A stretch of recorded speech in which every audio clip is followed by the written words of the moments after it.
Hello, my name is Garrett Jennings, and this is my research project. For this project, I originally started in Unreal Engine, making a sprite sheet and a more advanced Niagara system before looking at job listings and seeing that all three of them wanted knowledge of Maya, 3ds Max, or Houdini. I figured I had experience in Maya already, and 3ds Max is used more for rendering single images and modeling, and that didn't really fit my needs for this project. Alongside the fact that I had never used Houdini before, I decided that would be the best place to start. I started off in Houdini by first trying to get a feel for how the software worked before I tried to learn it or do any of the tutorials. Moving around in a scene, tumbling the camera, creating a couple primitive shapes, seeing what tools were in the toolbars, things you would do anytime you open a software like this for the first time. This was important to me because I wanted to have a good footing in the software so I understood what the tutorials were having me do, rather than just following them step by step, more using them as a guide as I learned Houdini. Once I felt that I had a good basis on Houdini, I started to move into more advanced tutorials beyond those just shown. These showed me how detailed Houdini can get because almost every part of your project can be controlled by a parameter.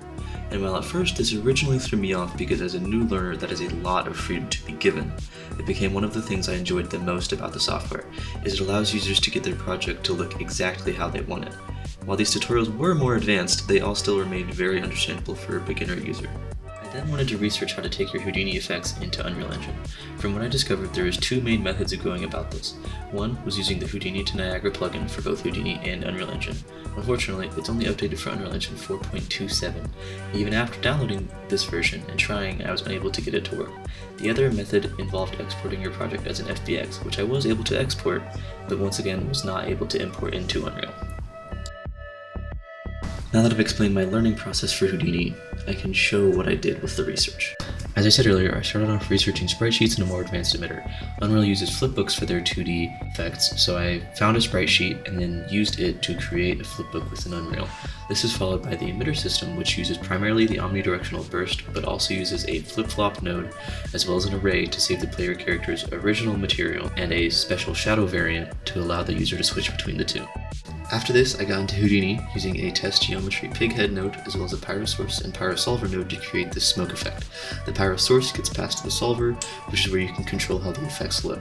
For example, giving it a higher density so the smoke particles are more tightly packed, giving it a higher temperature or lower temperature so it rises faster or slower respectively, or giving it a different color just to name a few. For the donut and the sprinkles, the normal value of the icing is assigned to the sprinkles and then the color, size, and rotation value are randomized before they are emitted.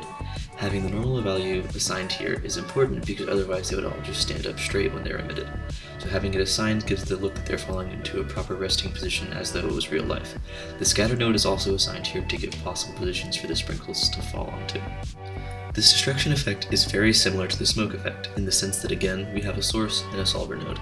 In this case, we have the RBD, or rigid body, material fracture node at the top, and the RBD bullet solver at the bottom.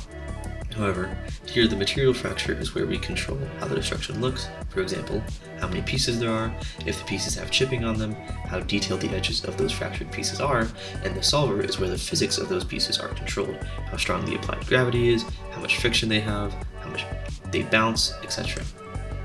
For the first iteration of the sand monster, I started by bringing in an animated walk cycle and gave him a trail that scattered particles on him and would also follow behind him using Houdini's PopNet node, which is their in-house particle system generator. It is then cached, which makes playback much smoother and faster, where it is given a noise to randomize the location, as well as the attribute rankle node, which assigns a parameter for color, scale, and size based on how long a particle has been alive.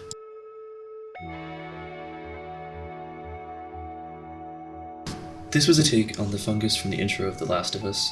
The original mass spawns and is given a randomized seed for its path, in which other masses spawn off of each other to spread across the grid. This introduced a new particle system in the form of VDB, which stands for Voxel Database and is a method of storing volumes and is typically used for things like clouds, water simulations, and smoke.